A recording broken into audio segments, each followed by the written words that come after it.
One thing I'm not hearing you talk about though is Texas influences, and I know they have to be there because I listen to all your music a lot, and there's a lot Yeah. of that Texas vibe within your music.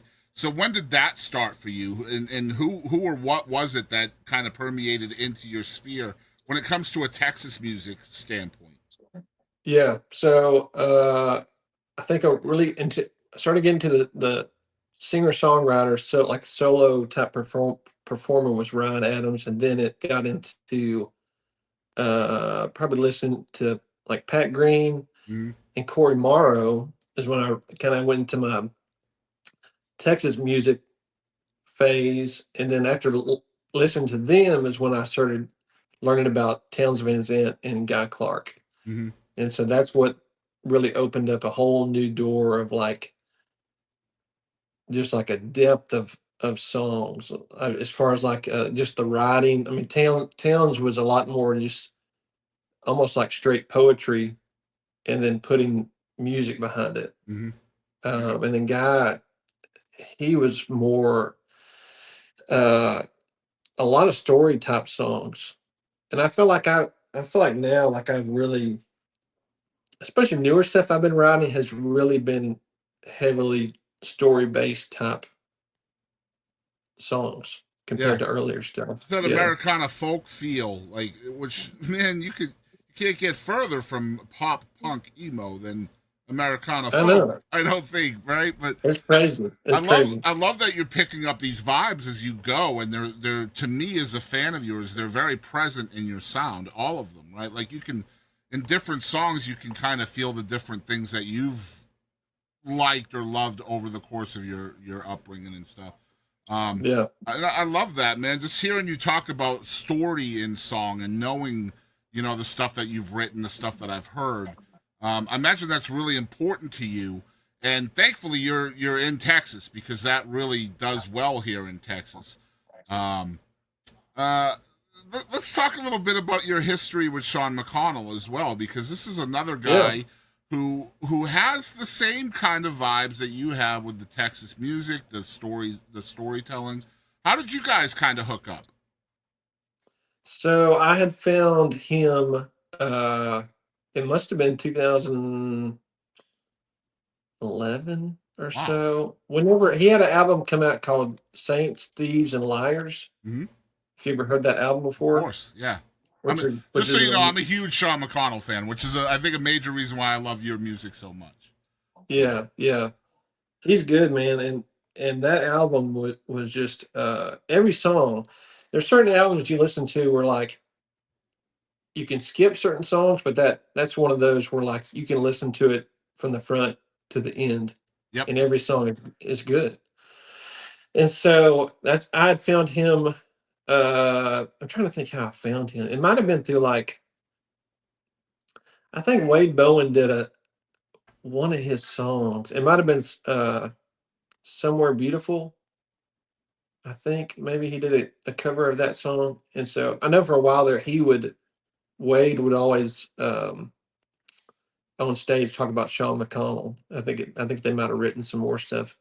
But I found him then, and I remember around that time I had like a group of songs that I was wanting to record, and so I really respected Sean and his skill and writing, and so I had found his email on his website and sent him an email just asking if he would recommend anybody who would uh, like would want to produce for me. Mm-hmm. And he had sent me an email back that he really loved all the songs and really wanted to do it himself. And so I was all for that because I Of couldn't really course, yeah. think of anything better.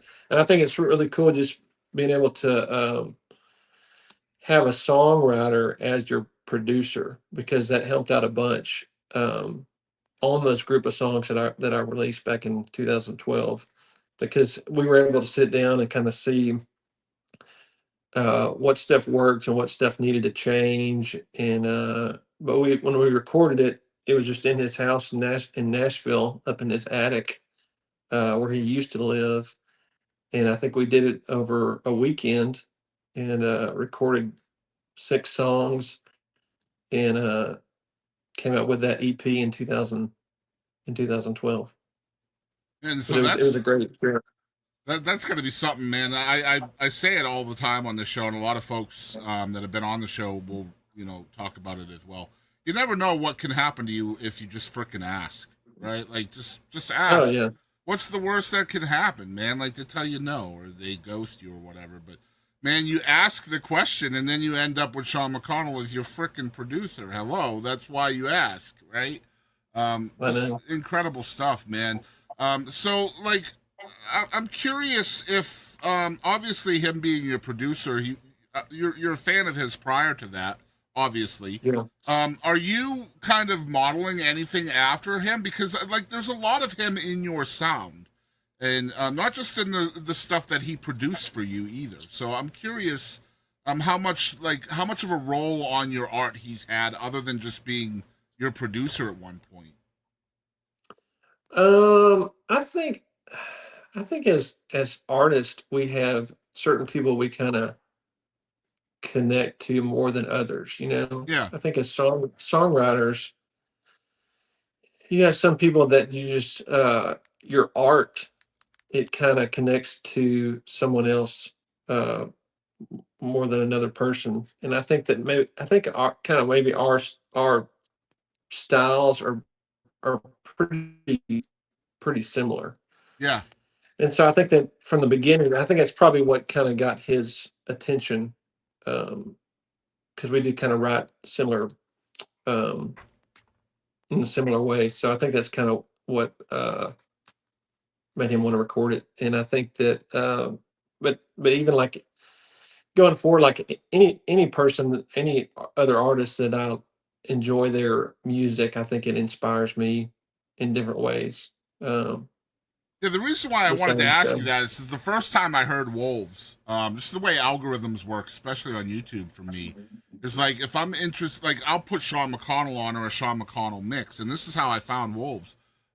Wolves just came on as part of that mix tape that comes up on YouTube. oh yeah, And so I just yeah. assumed it was Sean McConnell. Like it sounded like Sean McConnell. The writing style was very similar. And then it didn't occur to me until the next time I heard the song, which was I think Stephen Prigmore or somebody like that shared it on Yeah. social media, and I was like, "Oh, that's really cool that we have a local artist that's covered a Sean McConnell song." Not knowing that all along this is your song, right? But like I heard it on a Sean McConnell mix, so not knowing that it was a Zach Maberry Okay. song that I heard on YouTube, I just assumed that you covered it, and it was actually your song. So Well, yeah, that's why. that's a compliment to Good. hear I'm then. glad because it should be like I love Sean so much. Like one of my favorite songs in the history of music is "Shotgun" by Oh, Sean. I yes. love that Yeah. song so much, man, and I listened to it entirely too much. But yeah, I wanted you to know the first time I heard Wolves, it was because of a Sean McConnell mix on YouTube that it just happened to come up on, and it's so cool. That's Um, awesome. yeah, and it's funny. Hold on, let me get this out of the way. You played a song at the live show that I went to recently that I had never heard before, and it's my second favorite song now. I want to tell you the name of it. I just want to make sure I get the correct name. It's "I'm Yours, Marie." I love that Yeah. song now, and it's not out anywhere, so I'm hoping you'll record that at some point. Um, Yeah, I need to. That's definitely on my list. So I have a list of unreleased songs, and that's one of the top ones that I feel like I need to record. Yeah, it's definitely right up the line of that storytelling that I love so much, and you're so good at.